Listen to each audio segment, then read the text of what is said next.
Hola a todos y bienvenidos a un nuevo vídeo de Tutorials.net. En esta ocasión vamos a continuar con el curso de SQL y la sentencia SELECT, y en esta ocasión vamos a realizar el último vídeo sobre subconsultas y va a tratar sobre subconsultas correlacionadas o también denominadas sincronizadas. Entonces, antes de meternos en tema, vamos a ver un pequeño ejemplo de lo que hacíamos hasta el momento y proponer la diferencia entre las subconsultas que realizábamos antes con las que vamos a realizar con el uso de las subconsultas correlacionadas. Bien, entonces hasta ahora teníamos subconsultas que las mismas pues tenían todos los elementos para realizarlas, es decir, siendo subconsultas que son independientes de las consultas principales. Es decir, que teníamos dos consultas que eran independientes. La subconsulta no dependía de ningún elemento de la principal. Es decir, vale, aquí necesitamos un dato que lo calculamos con otra consulta que trabaja por sí misma, sin dependencia de la consulta principal. Por ejemplo, esta que tenemos aquí, que nos dice: obtén los datos de los empleados cuyo salario supera la media de los salarios de la empresa total. Entonces, claro, como es de la empresa, pues tú coges todos los empleados, es decir, coges todos los elementos de la tabla de empleados y a ella se la VGSAL, o sea, la media ponderada de los salarios de la empresa. Por tanto, tendrás un único valor y ese valor lo comparas con cada fila de la consulta principal, con cada salario de cada empleado. Bien. Pero en ocasiones una subconsulta puede incluir referencias a alguna columna de una tabla que es recorrida por la consulta principal. Y esta es la idea principal en la que se basan las subconsultas correlacionadas. Es decir, que en estos casos decimos que la subconsulta es correlacionada o sincronizada, ya que para cada fila de la tabla que recorre la consulta principal se debe ejecutar la subconsulta. Para estos casos habitualmente pues, se utilizan alias. Entonces, antes de continuar, ¿qué es un alias? Pues es simplemente un nombre que nosotros le damos a una tabla y que nos va a servir de iterador. Bien, si no sabéis lo que es un iterador, pues os recomiendo que echéis un vistazo a cualquier vídeo de programación que explique lo que es un iterador, pero es una idea muy sencilla, simplemente que es un elemento que va apuntando a un elemento en un conjunto de elementos. Es decir, por ejemplo, si tenemos una lista, tenemos un elemento que apunta a cada elemento, va apuntando a cada elemento para recorrer esa lista, y eso es lo que se conoce como, por ejemplo, iterador, y es lo que se va a reflejar en nuestra sentencia SQL como un alias. Bien, entonces aquí tenemos un ejemplo de subconsulta correlacionada. Resaltar que una vez visto este ejemplo, lo vamos a ver a continuación en más profundidad, viendo la ejecución que seguiría esta consulta SQL para entender mejor el funcionamiento de las subconsultas correlacionadas. Bien, entonces aquí el ejemplo nos pide que obtengamos los datos de todos los empleados cuyo salario supera la media de los salarios de su departamento. Palabra clave que va a reflejar una dependencia entre una subconsulta y una consulta principal. El determinante posesivo su. Entonces, aquí establece una dependencia, es decir, todos los datos de los empleados cuyo salario supera a la media de los salarios de su departamento, o sea, que la dependencia está entre los empleados del departamento del empleado que se recorre en la consulta principal. Bueno, esto naturalmente puede parecer muy abstracto, muy confuso, pero vamos a ver ahora este código, vamos a ver qué hace y a continuación vamos a ver un ejemplo más detallado poco a poco para ver qué es lo que se va realizando en cada momento. Es posible que al terminar tampoco tengáis una idea muy clara, pero seguro que os va a quedar de todas formas más claro. De todas formas, como ya he dicho en muchas ocasiones, vamos a realizar ejercicios cuando terminemos de explicar este select para tener más claro cómo funciona. Bien, Entonces, seleccionamos todos los datos de los empleados, a los cuales les vamos a dar un alias X que luego vamos a utilizar en la subconsulta. Bien, entonces lo que va a hacer la consulta principal es recorrer los salarios de todos los empleados, uno a uno, es decir, primero el primero que sea, luego el segundo, hasta el último. En nuestro caso, si recordáis, teníamos 14 filas. Bien, entonces, que eran todos los empleados. Aquí tengo el resultado de esta subconsulta correlacionada para que lo veáis, pero bueno, vamos a poner todos los empleados y la consulta principal pues va a recorrer uno a uno los empleados. De todas formas, esto lo vamos a ver a continuación en más detalle. Entonces, compara cada salario con la media de los salarios del departamento del empleado que estamos tratando en la consulta principal.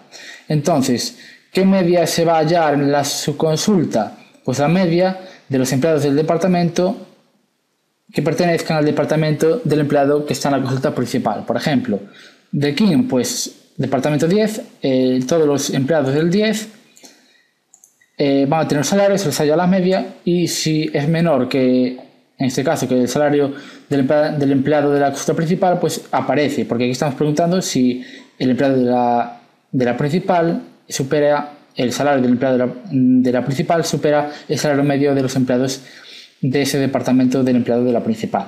Bien, esto puede resultar muy consulto, pero a continuación vamos a ver la ejecución de esta consulta SQL para ver más claro qué es lo que está ocurriendo en cada momento. Entonces vamos a presentar a continuación un ejemplo de ejecución de esta consulta o esta subconsulta sincronizada que hemos planteado anteriormente. Como veis, pues he resaltado dos líneas de la consulta importantes que establecen la dependencia de la subconsulta con respecto a la consulta principal.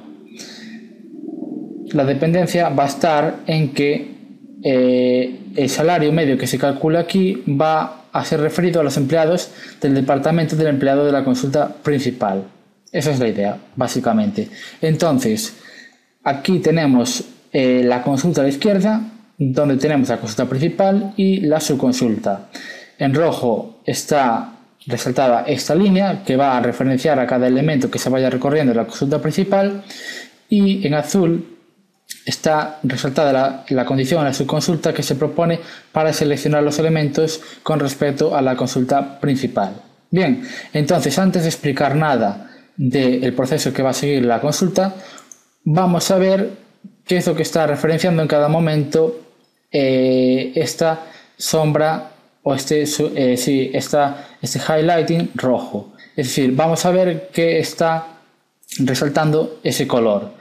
Vamos a ir paso a paso. Entonces tenemos consulta principal, paso 1, seleccionamos el empleado King. ¿Por qué seleccionamos King? Pues porque la implementación física de esta base de datos pues lo ha situado de esta manera. Podrían estar ordenados, bueno, no nos importa, es decir, ahí están ordenados de esta forma, no nos importa si es ordenado o desordenado, están así. Entonces en el paso 1 seleccionamos a King. Entonces vamos a ir sin preocuparnos de qué está ocurriendo, viendo cómo se va seleccionando en cada paso un nuevo empleado, simplemente siguiendo el orden en el que estaban al principio. Es decir, vamos seleccionando desde el 1 hasta el 14 en la consulta principal. Bien, entonces quiero que se refleje ese paso a paso que vamos realizando por cada empleado, uno a uno en la consulta principal. Bien, entonces ahora vamos a incluir lo que refleja la subconsulta, y para ello pues vamos a ver cómo se va a comportar toda la consulta. Entonces, primer paso, la consulta principal va a seleccionar el primer elemento, que es King.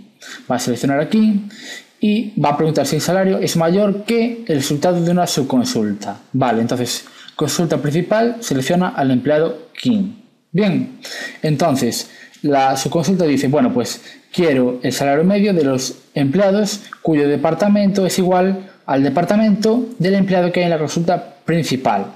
Entonces la subconsulta selecciona, vale, aquí sustituye el xdebno por el debno del salario en la principal, o sea, perdón, del empleado de la principal, que es King. Entonces King tiene departamento 10, luego esto se sustituye por un 10 y esta subconsulta selecciona todos los empleados cuyo departamento es 10. Entonces, la subconsulta va a contemplar los empleados que son King, Clark y Miller, todos ellos con departamento 10. Bien, entonces esta subconsulta selecciona estas tres filas y lo que hace es calcular el AVG-SAL, o sea, selecciona estas tres filas como veis y hace el AVG-SAL. Entonces coge 5.000, 2.400, 1.300, lo suma y los divide entre 3 porque es la media ponderada. Bien, y ese resultado se pasa a este miembro derecho de la consulta principal, o sea, estamos preguntando si el salario de King, o sea 5.000, es mayor que la media de sus empleados, y esa es la idea que va a seguir para todos los demás empleados. Es decir, cogemos un empleado y para los empleados que hay en su departamento, incluido él, se halla la media y se compara su salario con esa media, y si es mayor pues aparece en el resultado de la consulta principal. Bien, esa es toda la idea que va a seguir una subconsulta o una consulta sincronizada. Bueno, pues por ejemplo, ahora nos vamos al 2 y ahora el departamento es 20 y seleccionamos a Jones, o sea que ahora la consulta principal selecciona al siguiente, es decir, va iterando con el X, que es el Alex, pues bueno, va por el segundo, coge a Jones y dice, vale, ahora su consulta dice el departamento es 20, y dice, pues selecciono todos los empleados con departamento 20. Entonces la subconsulta selecciona a Jones, Ford, Smith, Scott y Adams, es decir, que también incluye a Jones, aunque esté en rojo y sea de la consulta principal. La subconsulta no está restringiendo a ese elemento de la consulta principal, sino que también lo coge, no pone ninguna condición. Si quisiésemos denegar la presencia de Jones, pues pondríamos si el derno es igual a x derno y el empno es distinto a x.empno, es decir, denegamos en la subconsulta el empleado que hay en la consulta principal. Pero bueno, eso escapa a este ejemplo, pero como veis la subconsulta selecciona a todos, entonces hace la suma de todos los salarios y los divide entre 5 hallando la media ponderada, y si ese valor es menor estrictamente que el salario de Jones, todos los datos de Jones aparecen en la consulta principal. Bien, entonces con esta idea se va a ejecutar esta consulta. Ahora va por 3, pues también del departamento 20. Todo la media de salario, si es menor que el de Ford, pues aparece. ¿Menor por qué? Porque el resultado este debe ser menor para que se acierta esta condición. Entonces ahora la consulta principal itera por todos los elementos que tenemos disponibles en la tabla de empleados. Ahora, bueno, pues Claire, pues selecciona Claire, departamento 20, subconsulta todos los del 20 y la media. Y así con todos. Ahora los del 30, pues coge todos los empleados del 30, la subconsulta contempla todos ellos, tanto el de la principal como los que está seleccionando, en definitiva todos los del departamento 30, y halla la media. Bueno, como veis, va ejecutando de esta manera, es decir, la principal va iterando sobre cada uno de los elementos que tenemos en nuestra tabla, y luego lo que se va realizando pues es una subconsulta, es decir, seleccionamos todos los empleados cuyo departamento es el mismo que el departamento que tiene seleccionado la consulta principal. Bien, entonces espero que haya quedado claro este ejemplo, y si no, de todas formas, cuando veamos los vídeos sobre ejercicios de consulta select de SQL, pues veremos también más ejemplos de consultas o subconsultas correlacionadas. Bueno, antes de irme, un hecho importante a resaltar es la complejidad con que se ejecuta este tipo de consulta. Si recordamos en vídeos anteriores, pues lo único que hacíamos, no había dependencias, y ejecutábamos la consulta principal fila a fila, y luego calculábamos un dato que también se hacía fila a fila, pero independientemente de la principal. Entonces la complejidad computacional de una subconsulta que no es sincronizada pues va a ser 2n, es decir, va a ser prácticamente lineal. Pero claro, en una correlacionada, por cada fila de la principal se recorren todas las filas de la subconsulta. O sea que estamos en una complejidad n por n, o sea, una complejidad cuadrática. Y ese resultado es muy importante porque Cuando tenemos una gran masa de datos, pues debemos tener cuidado en qué consultas realizamos y cuáles no. Por eso, resaltar que las subconsultas, tanto las subconsultas como las correlacionadas, pues son muy costosas y por eso, en la medida de lo posible, hay que intentar evitarlas, pero naturalmente en estos vídeos estamos empezando o comenzando a aprender el lenguaje SQL y naturalmente pues debemos aprender a utilizarlas y sobre todo utilizando ejemplos pequeños para que funcione sin ningún problema. En definitiva, aprender cómo se comportan para luego en un futuro pues poder utilizarlas. Bien, entonces eso es todo por este vídeo. Si os ha gustado podéis darle a like, agregarlo a favoritos para hacerlo más fácilmente y también suscribiros a nuestro canal. Y en próximos vídeos de este curso de SQL pues ya probablemente pues veamos el join y daremos por finalizada la sentencia select. Entonces eso es todo y nos vemos ya en el próximo video tutorial.